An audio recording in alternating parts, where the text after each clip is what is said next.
Hello everyone and welcome back to another video. Today we're going to see how to set a lock on apps on your Android phone. Firstly, unlock your phone and go to the Settings app from your home screen or app drawer.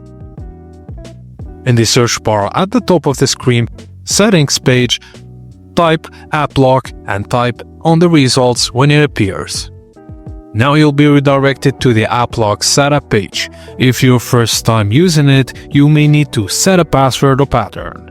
A list of installed apps will appear. Just scroll through them and toggle the switch next to each app you want to lock, for example Messages, WhatsApp, Photos, etc.